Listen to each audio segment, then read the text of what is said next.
오늘 우리에게 주신 하나님의 말씀은 히브리서 5장 1절서부터 4절까지 보도록 하겠습니다. 대제사장마다 사람 가운데서 취한 자이므로 하나님께 속한 일에 사람을 위하여 예물과 속죄하는 제사를 드리게 하나니 저가 무식하고 미혹한 자를 능히 용납할 수 있는 것은 자기도 연약에 쌓여 있음이더라 이니라. 이러므로 백성을 위하여 속죄제를 드린 것 같이 또한 자기를 위하여 드리는 것이 마땅하니라. 이 존귀는 아무나 스스로 취하지 못하고 오직 아론과 같이 하나님의 부르심을 입은 자라야 할 것이니라. 아멘. 할렐루야. 오늘 말씀의 제목은 히브리서 5장 1절서부터 4절 연약한 대제사장이란 말씀의 제목을 가지고 히브리서 강의 22번째 시간 하나님의 은혜를 받도록 하겠습니다. 여러분들이 도대체가 이 히브리서가 강의를 하고 있는데 어디로 굴러가고 있느냐, 지금 어디로 진행이 되고 있느냐, 이런 내용을 모를까 봐서 잠깐 요약을 하도록 하는데, 하나님의 아들 예수 그리스도는 어떻게 우월하신 분이시냐. 첫 번째로는 천사보다 우월하신 하나님의 아들이시다. 이와 같은 내용을 히브리서 1장서부터 계속되고 있습니다. 천사보다 우월하다라는 것은 천사들 중에서 어느 누구에게, 예를 들어서 천사장들이 있을 텐데 그들에게 뭐 하나님이 내가 너를 낳았다 이렇게 말을 표현하거나 이런 것은 아니죠. 하나님이 천사를 지었다라고는 표현할 수 있지만 하나님이 천사를 낳았다라고 표현할 수는 없다. 그런데 하나님의 아들 예수 그리스도는 하나님의 품 안에 계신 독생자로서 하나님이 계시하셨기 때문에 인간의 언어로 표현할 때 그것을 낳았다, 내가 너를 아들로 낳았다라고 표현을 하고 있을 뿐이에요. 그 말은 무슨 말이냐면 하나님의 품 안에 계셨던 그분이라는 무슨 말이냐면 하나님과 더불어 동등하신 분으로서 이 세상의 모든 죄악을 짊어지고 가신 하나님의 아들 예수 그리스도를 의미하는 것이죠. 그러므로 천사보다 우월하다라는 것은 천사는 기업을 받을 수가 없습니다. 그런데 하나님의 아들 예수 그리스도는 하나님 아버지의 모든 기업을 상속자로서 다 받으시는 분으로서 계시되고 있다라는 뜻을 의미하는 것이고, 두 번째로는 하나님의 아들 예수 그리스도는 누구보다 우월하느냐면은 율법을 받은 모세보다 우월하신 분이시다. 이렇게 두 번째로 나타나고 있는 거예요. 그래서 모세보다 하나님의 아들 예수 그리스도가 얼마나 우월한가? 그것은 모세는 하나님의 집 맡은 아들 속에서의 사환으로 복종을 하고 종으로서 있었다면은 하나님의 아들 예수 그리스도는 하나님의 집 맡은 아들로서 상속자로서 거하심을 계속해서 말을 하고 있는 거예요. 그다음에 이제 세 번째가 지금 우리가 다루고 있는 대제사장이신 예수 그리스도에 관하여서 지금 다루고 있는데, 오늘 말씀이 뭐 1절에서 4절까지는 말씀을 이 본문대로 풀기에는 너무나도 어려운 내용이에요. 그리고 또한 5장서부터 나와 있는 대제사장이신 예수 그리스도에 관련된 내용을 멜기세덱과 더불어서 연계지어져 가지고 말씀이 되어지기 때문에 여러분들이 조금만 놓치게 되면은 이 말씀의 전 맥락을 이해할 수가 없어요. 그래서 우리가 3장 1절을 보시게 되면서부터 지금 5장 1절서부터 나오는 오늘 본문까지 연계된다는 사실을 대략 알아야만 합니다. 3장 1절. 그러므로 함께 하늘의 부르심을 입은 거룩한 형제들아, 우리의 믿는 도리의 사도시며 대제사장이신 예수를 깊이 생각하라. 이렇게 표현하고 있죠. 예. 그러니까 우리 구주 예수께서 이제는 천사보다 우월하실 뿐만 아니라 하나님의 아들로서 또한 모세보다 우월하죠. 그러니까 모세의 율법의 행위를 쫓아서 사는 사람들은 겨우 종노릇을 하고 있을 뿐이에요. 한국교회의 놀라운 실상이 진리 안에서 참 자유를 가진 사람들이 많지 않다.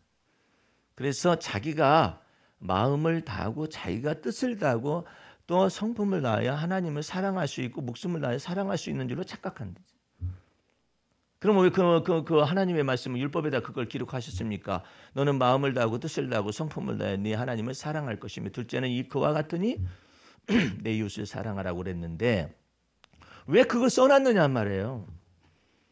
그 까닭은 우리 스스로가 내가 마음을 다해서 하나님을 사랑할 수 없는 연약함이 있음을 알게 하시기 위함이에요. 내가 뜻을 다해서 하나님을 사랑할 수 있는 존재가 아니라는 거예요. 그럼 어떤 존재라는 거예요? 연약함이 있는 인생이라는 거예요. 내가 성품을 다하여 하나님을 사랑할 수 있을 것 같지만 그렇게 할 수가 없는 존재라는 거예요. 그래서 그걸 weakness라고 말하는 연약함이라고 표현하는 거예요. 연약함. 마음은 원하는데 육신이 약한 것이 들어있어서 연약함으로 되돌아와서 마음속으로는 하나님의 말씀을 지켜 행하고 싶어요. 근데 할 수 없는 내 자신들이 발견되는 거예요. 그것을 연약함이라고 표현하는 거예요. 네. 이 연약함이 인간인 거예요. 그런데 하나님의 천사들 앞에서는 천사들은 연약함을 이것을 말을 할 수 없습니다. 네. 오직 인간만이 연약함을 가진 존재로서 현실적으로 존재해요. 그런데 그 연약함이 있는 존재에게 너 마음을 다 해라 말을 한다라는 것도 어려울 뿐만 아니라 마음을 다 하는 것도 어려운데 마음을 다 해서 하나님을 사랑할 수 있어야 한다라고 말한다라는 것은 너무나 어려운 거예요. 인간에게는요. 어떤 것이 있기에 허물과 죄로 말미암아 연약해져 있는 인간이 어떻게 자기 마음을 다 해서 하나님을 사랑할 수 있겠느냐 말이에요. 하나님 앞에서 마음을 다 해서 서는 것도 어려운데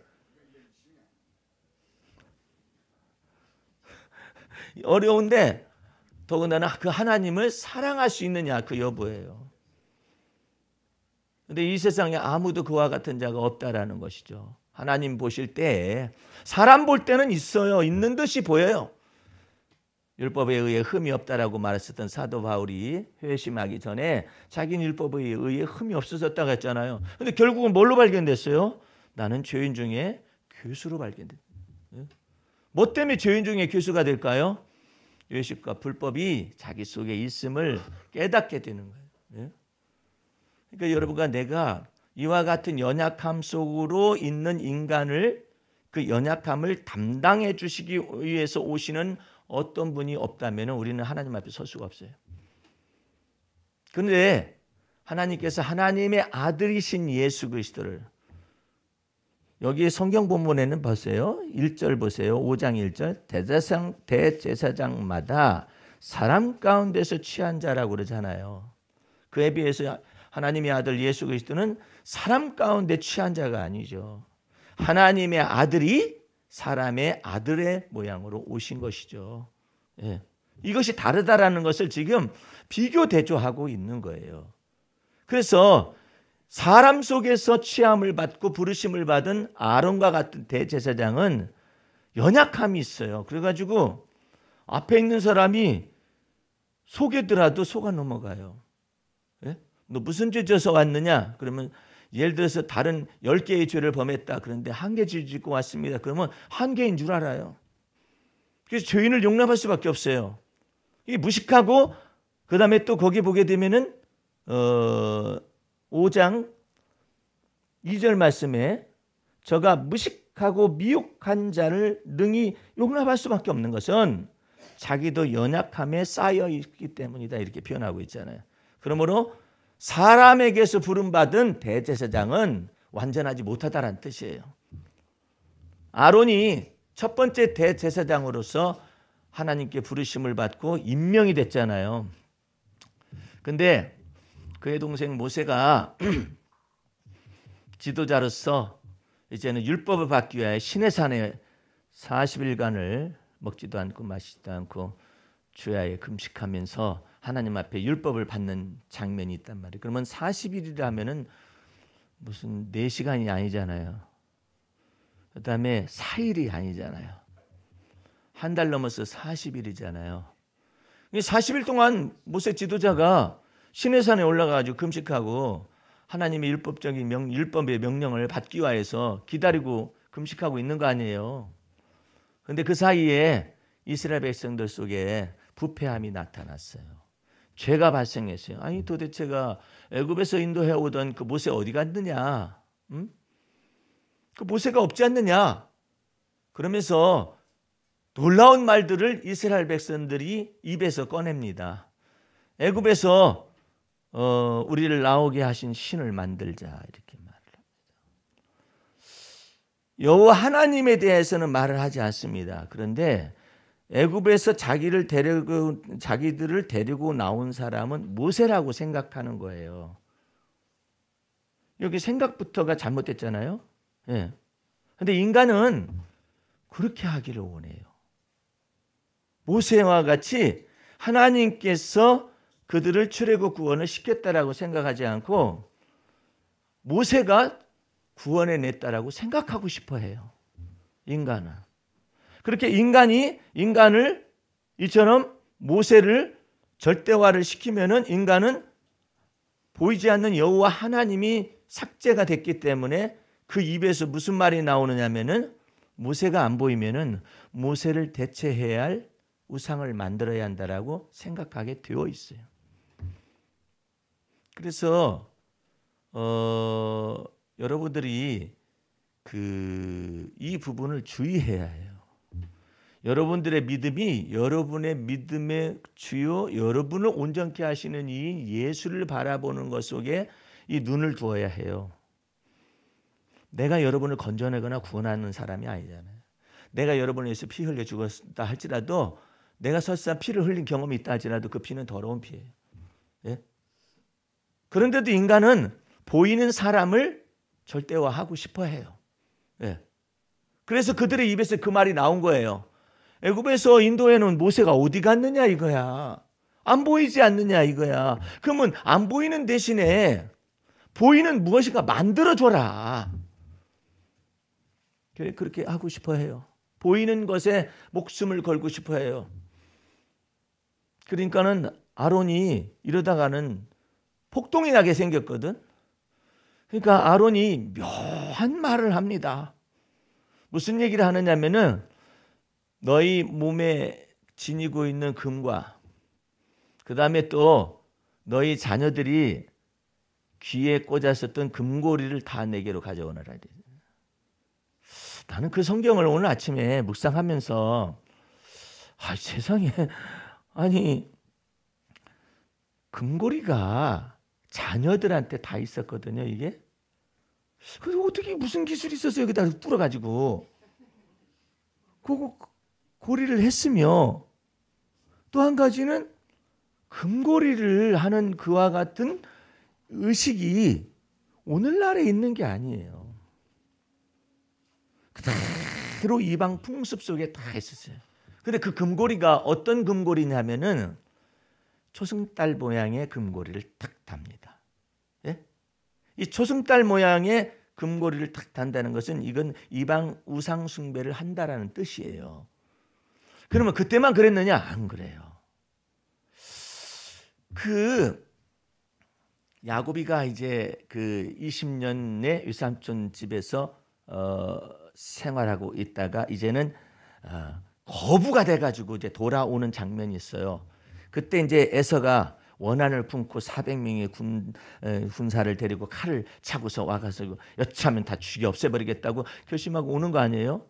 그랬을 때 그 위기의식 속에서 야곱이가 하나님 앞에 기도합니다. 하나님, 베델에서 만나신 저 하나님, 환난 중에서 저와 더불어 함께 계신 하나님, 저는 진리를 다 감당치 못하였사오나 하나님께서 저를 건져내 주시되 에서의 형의 손에서와 칼에서 건져내 달라고 그렇게 기도를 합니다. 그렇게 기도를 할 때 이제 야곱이가 자기 자녀들한테 뭘 말하느냐면 첫 번째로는 의복을 바꿔라 그래요. 의복을 바꿔라. 예. 두 번째로는 너희 이 몸에 찬 장신구들과 이 귀고리들 이런 것들을 전부 다 떼라 그래요. 예? 이제 하나님 앞에서 죽을 수도 있는데 지금 그게 무슨 상관이냐? 그만큼 이방 풍습들이 이게 다 들어와 있는 거예요. 의복 속에도 들어와 있고 이게 다 들어와 있었거든요. 이제 히브리인으로서 이제 하나님 앞에 단독자로 다 서야 한다. 이렇게 해가지고 하나님 앞에서 명령을 내리고 기도한 장면들이 나와서 목숨을 구원한 그런 일들이 나타나 있어요. 그만큼 깊숙하게 인간의 마음속에서는 보이지 않는 하나님을 내 하나님으로 섬길 수 있는 믿음을 가진 사람들이 많지 않아요. 그러니까 아론이 제시를 합니다. 그 금고리와 그다음에 너희뿐만이 가지고 있었던 금들을 내게로 가져와라. 그래가지고 이 아론이 뭐라고 말을 하냐면은 내가 애굽에서 너희를 이끌어낸 신을 만들어 주마.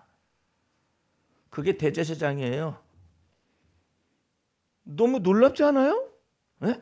아니 모세와 더불어서 아론이 모세의 입을 통하여 나오는 모든 권능 있는 하나님의 말씀, 하나님의 말씀대로 되어지는 모든 열재앙을 비롯하여서 모든 이사와 표적과 기사를 다 보았으며 이 모세가 말을 더듬이가 돼가지고 말을 잘 못하니까 형한테 그러면 아론이 하면서 이제 다 선포했더니 막 그대로 다 되는 일들이 벌어지는 바로 그 현장 속에 있었기 때문에 하나님의 살아계심과 그 권능을 능히 봤을 거 아니에요. 근데 아론이 대제사장이나 되는 그 권위를 가진 이 사람이 한다는 얘기가 오늘날 내가 너희가 가져온 이 같은 금을 통하여서 애굽에서 너희를 인도해내는 신을 만들어 보이리라 해가지고 불에다가 막 던져가지고 조각을 해서 오늘 내가 자세히 성경을 봤어요. 아, 금들이 좀 많았나? 그래가지고 했더니 내가 금신상 황소 금신상에서 내가 황소를 만드는 그 황소는 크잖아요. 그랬더니 그게 아니라 정확하게 성경을 봤더니 금송아지. 금송아지면 요만할 거 아니에요. 요만은 할 거 아니에요. 금송아지 새끼니까 요만한 이것을 만들어 놓고 애굽에서 너희를 인도해내는 너희의 신이라 말을 하는 거예요. 그러니까 거기서 막 이 신에게 제사를 드리고 춤을 추고 아론도 춤추고 다 대제사장이 이 전문 용어로 말하면 지랄 같은 짓을 막 하고 있는 거잖아요. 이해가 안 되죠. 어찌 이런 일이 벌어질까? 하나님께서 이걸 감찰하셨어요. 모세를 향하여서 빨리 내려가라. 이스라엘 백성들이 부패하여져 가지고 저들 속에서 이처럼 신상을 많은 금송아지를 만들어 놓고 애굽에서 내려온 신이라고 말을 하면서 이와 같은 일이 벌어졌다 해가지고 내려와서 모세가 이제 돌판을 가지고 이제 내려왔는데 보니까 난리도 아니고 가관이에요. 그래가지고 이 일이 어떻게 된 것이냐 하면서 아론한테 물었었더니 아론이 거짓말을 합니다. 어떻게 된 거냐? 그랬더니 저들이 하도 나를 협박해가지고 애굽으로 돌아가자 그렇게 시키면 그들을 무마시키기 위해서 내가 저들에게 금을 갖다가 달라고 이렇게 해가지고 그걸 그냥 불에다 확 던졌대. 던졌더니 저것이 그냥 만들어져가지고 이렇게 됐다라는 거야.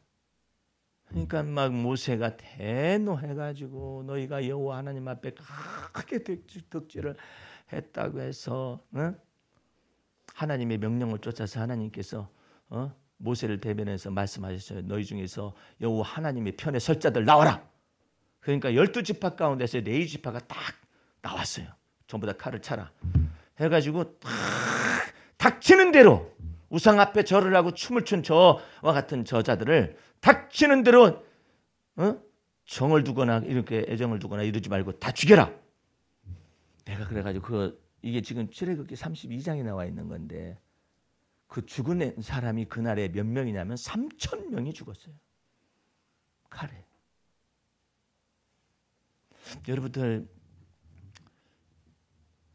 이해가 좀 안 될 거예요. 아니 무슨 우상숭배를 해요. 우리는 우상숭배 안 해요. 이런 사람. 저희는 우상숭배 안 씁니다. 예수 믿은 지 몇 대째가 돼가지고 우상숭배 안 씁니다. 이런 사람 있죠. 지금 잘못 생각하고 있는 거예요. 이 우상숭배라는 의미를 잘못 알고 있는 거라고. 애굽에서 구원하여 내신 여호와 하나님을 믿는 것이 아니라 사람을 믿어. 지도자를 믿어요. 우상숭배 출발이거든요. 그리고 저게 아니면은 안 돼요. 언제나 예를 들어서 목사님을 통하여 모든 것이 다 이루어진다라고 생각하는 거예요. 한국 교인들이 그렇게 생각을 해요. 그래가지고 목사님이 없는 곳에서는 예배도 집례도 안 되고 신앙생활하는 것도 잘 안 되고. 예수님께서 말씀하시길 너희는 너희 골방에 들어가서 은밀하신 하나님이 보시는 하나님 앞에 은밀한 중에 기도하라. 그리하면 은밀히 보시는 하나님께서 네게 은밀한 중에 갚으실 것이라고 말을 하잖아요. 그런데 예배당에 나와야만이 기도가 되는 사람들이 있어요. 이게 큰 문제거든요. 그러니까 예배당을 예배당이라고 말하면 거룩지 못해요. 성전이라고 말을 해야 이게 맞아 들어가는 거거든요. 그래서 다시 또 이 예배당 건물이 성전이 되어져 있는 거예요. 예배당 건축한다고 하면 헌금들 하지 않습니다. 성전 건축한다면 헌금이 쌓여져요. 지금 뭔가 진리의 전체적인 체계가 무너져가지고 뒤섞였어요. 그러니까 모세를 향하여서 애굽에서 우리를 데리고 나온 모세는 어디 갔느냐라고 묻는 거예요. 그 말이. 그런 것들이 출애굽 구원 400년 동안 노예 생활 가운데서 구원받았다 할지라도 여전히 그 생각을 가지고 있는 거예요. 네? 누가 구원해냈느냐? 모세가 구원해냈다고. 한 번은 내가 이제 세미나를 하러 가다가 이제는 결혼한 지 몇 년 동안을 아이가 없는 그런 부부가 집사님들이 제 앞에 나오게 됐는데, 목사님, 저희들 아무리 노력해도 어려웠습니다. 근데 목사님 통하여서 하나님께서 역사하신다면은 능히 태문을 열어줄 수 있다라고 생각이 들어서 기도받으러 나왔습니다. 그래요. 그래서 내가 그랬어요. 내가 여러분에게 자식을 주는 사람이 아닙니다. 근데 분명히 얘기를 했거든요. 그랬더니 그렇죠. 나는 단지 손을 얹어서 기도할 뿐이고 하나님께서 생사화복을 주장하시니까 하나님께서 역사하십니다. 그래가지고 기도를 했어요. 기도를 했는데 하나님께서 그 믿음의 기도에 응답하셔가지고 태문을 열어서 아이가 생긴 거예요. 아이가 생기고 난 다음에 1년 지나고 기어다니고 좀 걸어다니다 그 아이를 데리고 그 부부가 왔어요. 뭐라고 말하냐면, 목사님 저희들 기억나세요? 그랬더니 잘 모르겠다고. 그랬더니 목사님이 저희들한테 그 아이 주셨잖아요. 그랬더니 아니 내가 어떻게 아이를 갖다 집어 던지거나 뺏거나 그럴 수 있는 사람이요? 그때 그 기도 받았을 땐 그 사람들이구만요. 그랬더니 맞다 그래요. 앞으로 다른 사람한테도 절대 목사님이 아이를 주셨다는 말, 이런 말 하면 안 된다고. 나는 믿음으로 손을 얹었을 뿐이고 하나님께서 일을 하셨지. 예? 근데 그 사람들은 나한테 영광을 돌리고 싶은 거예요. 목사님이 자식을 주도록 이렇게 했다라고 말하고 싶은 거예요. 그게 사람의. 그러면 나는 그들에게 돈을 좀 받아야지. 돈을 받아야 할 게 아니야. 이런 관계가 성립이 될 수가 있는 거예요. 그런데 하나님 앞에 감사할 수 있는 것은 있죠. 그런데 이게 묘하게 연관돼 가지고 어떤 일이 벌어진 줄 아세요? 자식 없는 사람들 우리 교회에 나와. 자식이 안 생기는 사람 우리 교회. 우리 테니스장에도 그런 목사가 있어요. 우리 교회에만 나오면 자식 없는 사람들 다 자식 갖는다. 어떻게? 내가 물었어요. 알면서도. 내가 기도했더니 탁탁 생기더라고. 안 생기는 케이스는 말은 않고 그냥 생기는 케이스만 얘기를 하는 것인지 그건 잘 모르겠어요. 교인들이 많으니까. 예? 그러는 거예요. 그러면은 그분들은 전부 다 그 목사의 종들이 되는 거예요. 예? 성경 말씀에 정확해요. 믿음으로 손을 얹으면 주께서 일으키시고 병든 자를 주께서 역사하실 뿐이에요. 그런데 이 모든 것을 이 애굽을 출애굽한 이스라엘 백성들은 그렇게 하고 싶은 거야. 여호와 하나님이 우리를 출애굽 구원시켰습니다라는 말을 의도적으로 안 하고 싶어요. 저기 모세가 우리를 인도해냈지 않느냐. 근데 이 사람 어디 갔느냐 이거지.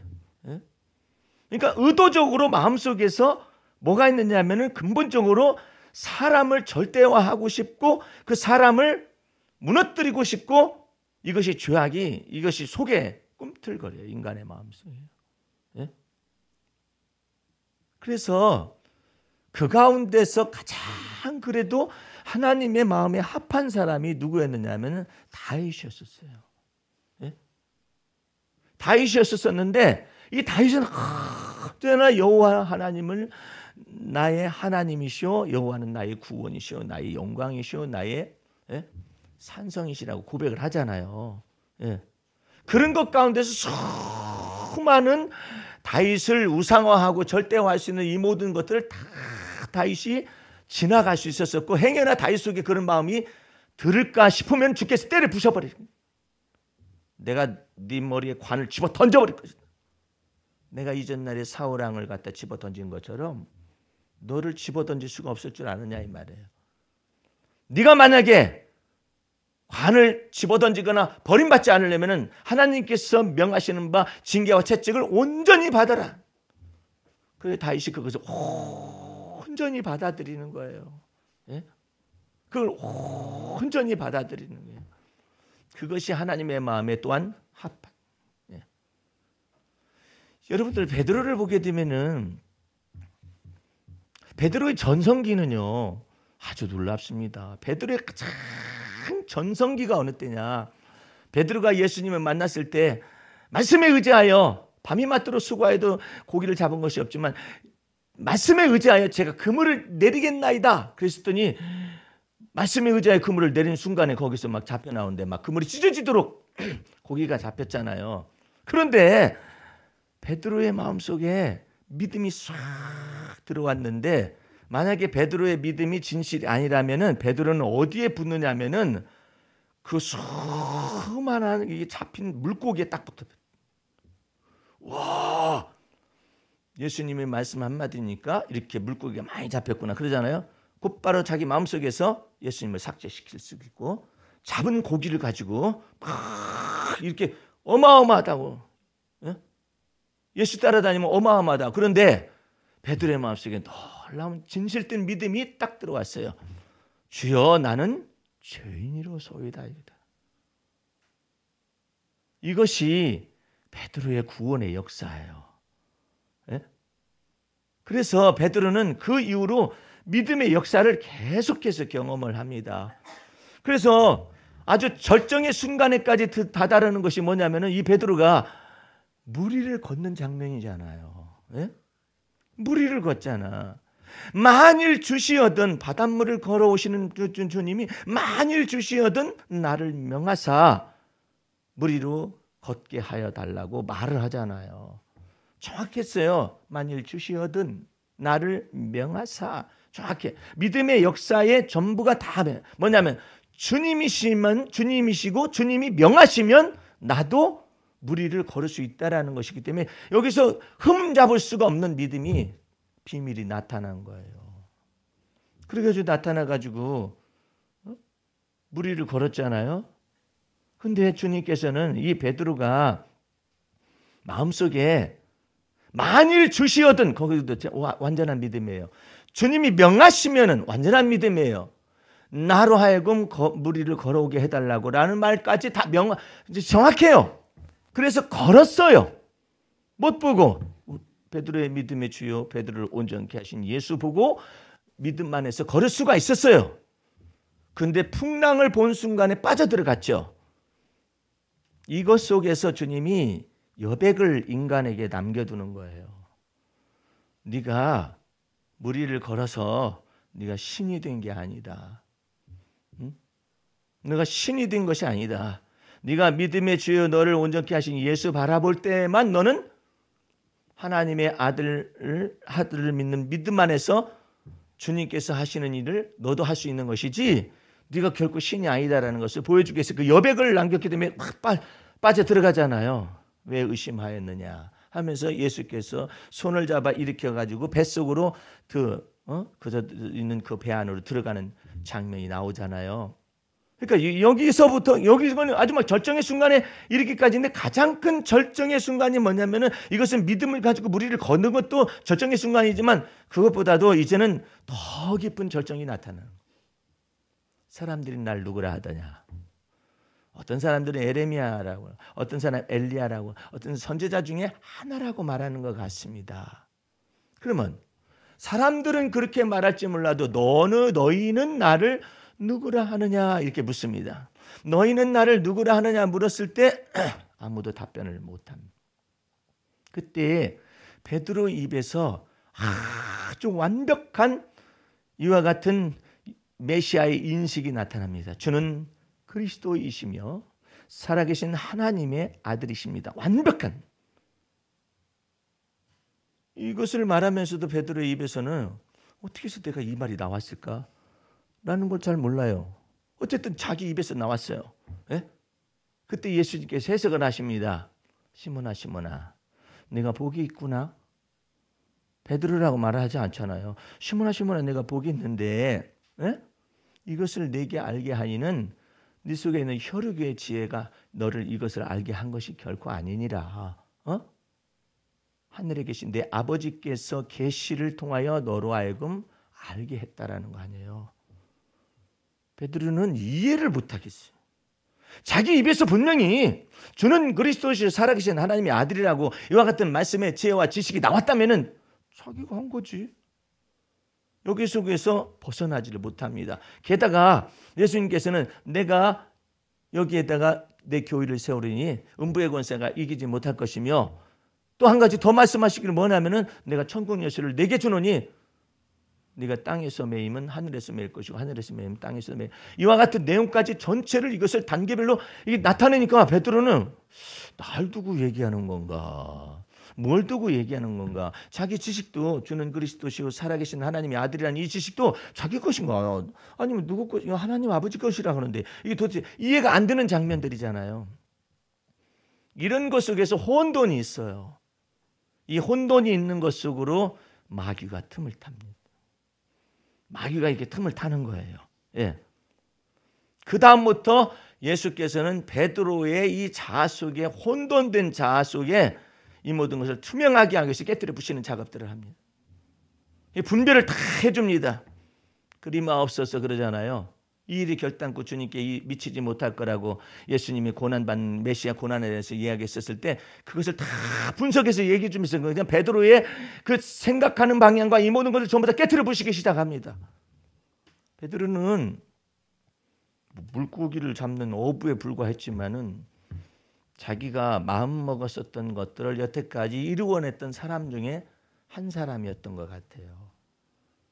그러니까 너희 중에 다 나를 버릴 것이니라 이렇게 예수님이 말씀하실 때 다른 제자들은 저 말이 무슨 뜻인가를 몰라서 대답도 않고 저 말이 무서워서 대답도 안 해요. 예수님께서 잡히실 때에 다 너희가 나를 버릴 것이다 이렇게 하는 말이 무서운 거예요. 무슨 뜻인지를 잘 모르니까. 근데 베드로는 안 그래요. 네?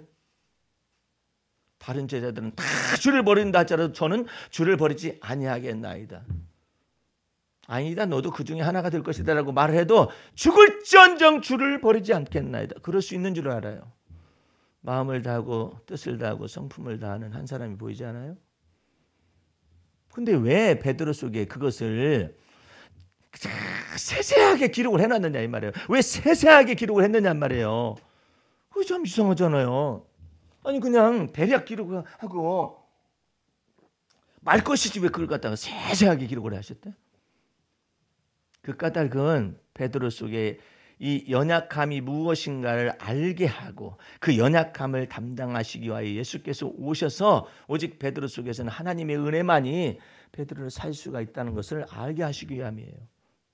그러니까 여러분들 이 오늘 본문 말씀을 다시 들어갑니다. 1절서부터 한번 보면서 말씀을 맺어보도록 하죠. 대제사장마다 사랑 가운데서 취한 자이므로, 여기 무슨 말씀이 생략되었다고 했느냐면 이미 하나님의 아들 예수 그리스도의 이 대제사장은 하나님의 아들이셔서 사람의 아들로 오셔서 대제사장이 직위를 취했다 이 말이에요. 여기는 그냥 사람이 사람 가운데서 취한 자이므로 하나님께 속한 일에 사람을 위하여 예물과 속지 않은 제사를 드리게 하나니 저가 무식하고 미혹한 자를 능히 용납할 수 있는 것은 자기도 연약함에 쌓여 있기 때문에 어떻게 해야만 해요? 3절 말씀에 이러므로 백성을 위하여 속죄제를 드릴 뿐만 아니라 자기 자신을 위하여서도 속죄제물과 예물을 드리는 것이 마땅하다 이 말이에요. 그런데 하나님의 아들 예수 그리스도는 이 모든 것 속에서 하나님의 아들로서 사람의 아들로 오셔서 대제사장의 지위를 취하였기 때문에 우리와 동일한 연약함을 다 맛보시긴 하지만 그 속에 죄가 없다라는 거예요. 그게 다르다라는 의미예요. 그렇기 때문에 우리가 4장 14절 15절을 같이 읽어봐야 해요. 4장 14절 그 바로 뒤에 있으니까 이러므로 우리에게 큰 대제사장이 있으니 승천하신 자 곧 하나님의 아들 예수시라. 여기하고 5장 1절에 사람에게서 취했다는 말이 다르다 이 말이에요. 하나님의 아들 예수시라. 우리가 이 믿는 도리를 굳게 잡을지어다 우리에게 있는 대제사장은 우리 연약함을 채울하지 아니하는 자가 아니요 모든 일에 우리와 한결같이 시험을 받은 자로되 죄는 없으시다. 아론은 시험 받았을 때 죄를 범했잖아요. 대제사장이지만 그렇죠? 우상을 만들고 그것 때문에 하나님의 진노를 받았잖아요. 그러니까 사람에게서 취한 대제사장의 직무는 연약함에 휩싸여 있기 때문에 다른 사람을 위해서 속죄제물을 드리는 것을 제사를 드릴 뿐만 아니라 자기의 연약함과 허물과 죄를 위하여서도 드려져야만 한다 이 말이에요. 이에 비교하여서 하나님의 아들 예수 그리스도는 점없고 흠없는 하나님의 아들로서 사람의 아들로서 오셔가지고 대제사장의 이와 같은 직무를 취하셨으니 사람에게서 부름받은 아론의 반차를 쫓는 대제사장하고는 전혀 이 반차가 다르다는 뜻이에요. 그렇기 때문에 이 하나님의 아들 예수 그리스도가 대제사장으로서 우리에게 거하시는 것은 이제 레위 지파를 통하여서 아론이 레위 지파거든요. 이 레위 지파를 말미암은 제사 언약에 이와 같은 반열을 쫓는 것이 아니라 다른 한 분을 세워야 한다 이 말이에요. 그것이 바로 이제 멜기세덱이라는 이와 같은 반차를 쫓아서라는 내용이 나와요. 그러니 이 부분이 조금 약간 어렵긴 하지만은 왜 그러신가를 여러분들이 이 말씀 속에서 알아야 해요. 어쨌든 우리가 이 말씀 속에서 주의 깊게 생각해야 할 것은 뭐냐면은 하나님께서는 우리의 연약함을 다 아시는데 어떻게 이 연약함 가운데서 내가 마음을 다하고 뜻을 다하고 성품을 다하여 목숨을 다하여 하나님을 사랑한다라고 말할 수 있는 인간이 있을 수가 있느냐 이 말이에요. 그것이 불가능하기 때문에 하나님의 아들로서 사람의 모양으로 나타나신 하나님의 아들 예수 그리스도를 통하여 대제사장이 이 모든 직무를 다 취하셔서 승천하시기까지 주님의 완벽한 사역을 이루신 그 예수를 바라보자라는 뜻이에요. 이제 3장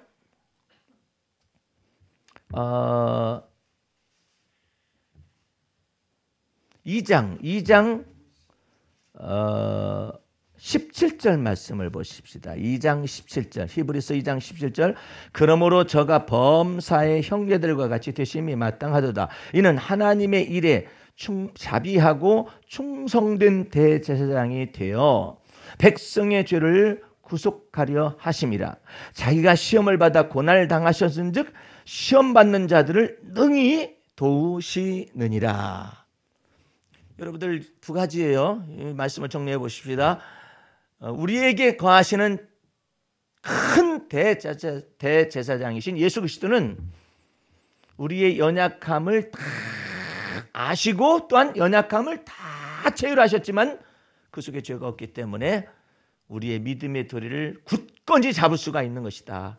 이걸 얘기하고 있고, 그다음에 우리에게 오신 대제사장이신 예수 그리스도는 백성의 모든 죄를 다 담당하시고 자기가 시험을 받아 고난을 당하셨으니 능히 시험 받는 자들을 도우실 수 있는 분이시다.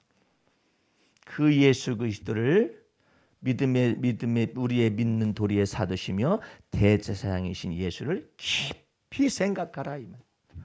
그래서 사람에게서 명예를 취한 대제사장, 즉 아론을 반차를 쫓는 대제사장보다도 더 완전하시고 우월하신 그 예수 그리스도를 여러분과 내가 우리의 믿음의 주요, 우리를 온전케 하시는 예수님으로 메시아로 바라보는 줄을 믿습니다. 이 내용을 말하고자 원하는 거예요. 오늘 여러분 속에 연약함이 누구나 다 있죠. 그런데 어떤 사람은 연약함이 없는 사람인 줄 알아요. 그런 사람들은 도덕적 완벽주의자가 있는데 그런 사람들은 율법대로 사는 사람이에요. 자기가 마음을 다하여 뜻을 다하여 성품을 다하여 하나님을 사랑할 수 있다라고 생각하는 거예요. 자기 열심으로 막 사랑할 수 있다라고 생각하는 거예요. 그것은 이미 시몬 베드로 속에서 다 이미 결정 다 봤어요. 예? 주를 위하여 제 목숨을 바치겠나이다. 얼마나 열정이 대단해요. 근데 그게 가능하냔 말이에요. 예? 마음에는 원은 이러되 육신이 연약하여서 못해. 아니 목숨 버린다고 말하면 그러면 예수님께서 한번 그런 분들은 나 따라와라. 겟세마네 동산에서 기도 한번 해보자. 해가지고 예수님이 요한과 야고보와 베드로를 데리고 올라가서 겟세마네 동산에서 내가 이제 죽게 된 것 때문에 예수님이 죽게 된 것 때문에 고민하여서 슬퍼하시고 막 이러잖아요. 어떤 사람은 그 성경 구절 좀 잘못된 것 같다니. 뭐가 잘못됐냐? 그랬더니 뭐 예수님도 고민하십니까? 아니 예수님도 슬퍼하십니까? 예수님도 우시죠. 예? 나인성 과부의 아들이 젊은 나이에 죽으니까 관이 나가는 것을 보고 우셨다. 예수님이 우셨다 그러잖아요. 예? 죽은 나사로를 생각하시고 우셨다 그러잖아요. 예? 눈물을 흘리시더라 이랬잖아요. 예수님이 고민하고 슬퍼했다는 말이 성경에 분명히 쓰여져 있거든요. 사람으로 오셨기 때문에 고민하시고 슬퍼하시고 그러시죠. 예? 십자가의 쓴잔을 마시기 전에 고민하시고 슬퍼하사 땀방울이 피방울이 되도록 막 기도하시는 그 예수님 앞에서 베드로가 뭐라고 했냐면 죽는 데까지 쫓아가니 죽을지언정 예수님 부인하지 않겠다고 말한 그 사람이 그 조그마한 거 하나도 못해. 네가 잠시라도 나와 더불어 깨어 있을 수가 없더냐. 그러면서 예수님께서 하시는 말씀이 있어요. 마음에는 원이로되 육신이 연약하도다. 네? 그것을 아시는 거예요. 쓸데없이 여러분들은 그냥 2019년 새해를 맞이해서 제가 하루에 성경을 5장씩 읽겠습니다. 주여! 그러지들 말어. 뭐 5장 읽겠다고 말을 해놓고 쓸데없이 그냥 자기가 뭘 할 수 있는 줄 알아. 아이고 밥이나 새끼 잘 차려 먹어 일단은. 에?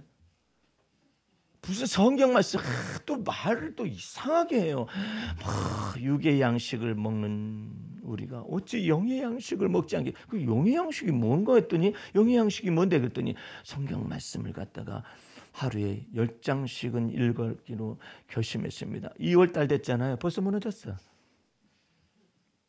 뭔 소리를 하고 앉아 있어. 영의 양식이라는 것은 무슨 말이냐면요. 주님과 동행하는 거예요. 믿음을 가지고. 그럼 성경책 안 봐도 됩니까? 성경책을 열심히 읽는 사람은요. 성경은 알아요. 근데 믿음의 주요 온전케 하시는 예수를 바라보는 법을 몰라. 그러니까는 헷갈리는 거죠. 여러분 쓸데없이 결심을 그렇게 많이 하나 몰라. 결심하지 말아요. 이제 주를 위해서 함부로 결심하지 말아요. 주님. 어떤 사람은 내가 얘기를 듣는데 깜짝 놀랐어요. 기도발이 잡히려면 6시간 이상은 기도를 해야 한다는 사람이 있더라고.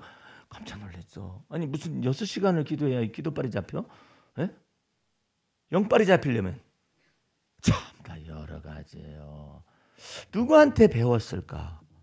왜 그렇게 정해놨을까? 자기가 누군지를 아직 모르기 때문에 그래요. 자기가 얼마나 연약한지를 몰라서 그러는 거라고. 아니 왜 그거 같이 정해놓고 서로가 올무에 걸리고 말해요. 어떤 주의종은 이상한 주의종이죠. 여러분들 2019년도에는 결단코 여러분의 입에서 더러운 말을 입 밖에도 내지 말라는 성경 말씀대로 사시기 바랍니다. 욕하지 마세요. 운전하다가 당장 욕해버리. 그따위 소리를 하는 거지. 말씀을 제대로 몰라서 그러는 거예요. 뭐가 더러운 말인가? 에? 그걸 몰라서 그러는 게 지금. 당장 욕해버려 그냥. 이단이. 그러니까 왜 그렇게 해석을 하느냐 말이야. 무엇이 더러운 말이고, 에? 무엇이 간사한 말이고, 무엇이 거짓인가, 이런 걸 정의를 제대로 못 내려가지고 자기도 올무에 걸리고 듣는 사람도 올무에 걸려가지고 이렇게 만든단 말이에요. 여러분들은 여러분의 마음속에 가신 성령을 쫓아서 감사함을 넘치게 하세요. 예? 그렇게 하면 우리 주님께서 얼마나 기뻐하실까. 그런데 그냥 마음속에서 뭘 많이 정해. 내가 이번 해에는 결단코 어쩌고 저쩌고 하겠다고. 예? 어려운 거예요. 사람이 몰라요. 예? 내가 아파트에 있는 쓰레기를 이번에는 반드시 가지고 내려가야지. 내려가고 난 다음에 생각나는 인간인데 뭘 결정을 하고 결심할 수가 있어. 그러려면은 마음속에 간직할 수 있는 능력을 받아야 하잖아요. 이 마음속에 간직할 수 있는 keep in mind라면 이것이 간직돼야 쓰레기가 나가지. 예? 그러니까 여러분과 내 속에서 연약함이 많은 거예요. 인간의 연약함에 휩싸여 있는 거예요. 근데 이거 예수님께서 다 담당하시겠다고 말씀하셨거든요. 이 담당해 주실 터이니까 그 담당하시는 그 예수님이 내게 지혜도 주시고 담당하시는 그 예수님이 총명도 주셔야만이 이 모든 것이 가능한 거예요. 근데 그냥 자기가 할 수 있는 줄 알아요. 불가능해요. 예? 그러니까 서로 주님께서는 톡 까놓고 얘기하는 거예요. 피차 허물을 용서해라. 하나님이 보신 저 의인은 하나도 없고 말씀을 지켜 행하는 사람 있는가 보시니 하나도 없다라는 거예요. 하나님 보실 때. 그러니까 피차 용서해라. 그러면 베드로가 그랬어요. 7번 하지요. 그랬더니 70번씩 7번 해라. 왜 그러겠어요? 동일한 일을 한다니까. 동일한 일을. 연약함이 쌓여져 가지고 동일한 일을 해요. 의인은 없나니 하나도 없다라고 주께서 말씀하시잖아요. 그러니까 여러분의 마음 중심 속에서 죄사함에 놀라운 은총을 허락하시고 그 다음에 또한 의롭다 칭하심의 은혜를 베푸시는 그 하나님의 은혜 속에서만 살아가요. 예? 그렇지 않으면은 완전한 사람이 없어요. 예? 자기의 잣대로 다 판단하고 있는 거예요. 그러니까 자기의 잣대로 다 판단하는 것 때문에 죄가 많은 거예요. 자기 속에서도 올무가 되는 거예요. 예? 이제 여러분들은 주 앞에서 주님께서 하나님이 선악간의 판단을 하신 공평하신 하나님인 것을 믿고 자유를 자꾸 얻어보세요. 예. 그럼 우리 주님의 놀라우신 사랑을 경험하게 될 거예요. 용서를 경험하게 될 거예요. 그런 놀라운 하나님의 은혜 속에서 2019년도 한 해를 또한 살아갈 수 있기를 주의 이름으로 축원합니다. 기도하겠습니다. 우리 하나님 아버지 감사 찬미 올립니다. 우리는 우리 자신이 누구인가를 모르는 허물과 죄와 연약함에 휩싸인 사람들입니다. 그런데 우리 주님께서 하나님의 아들로서 사람의 아들로 오셔서 세상의 모든 죄를 담당하시고 연약함을 담당하시고 죄와 허물을 담당하여 주셨음으로 인하여 의와 구원과 생명의 길을 열어주셨사함을 감사드리옵나이다. 이제 하나님 그리스도의 피곤세와 능력을 쫓아서 성령을 쫓아서 매일매일의 삶 속에서 주와 더불어 동행하는 삶을 살아서 주님의 믿음의 도리를 굳건히 잡고 날마다 기쁨의 생활을 살 수 있도록 돌보아 주시옵소서. 예수님 이름으로 기도하였습니다. 아멘.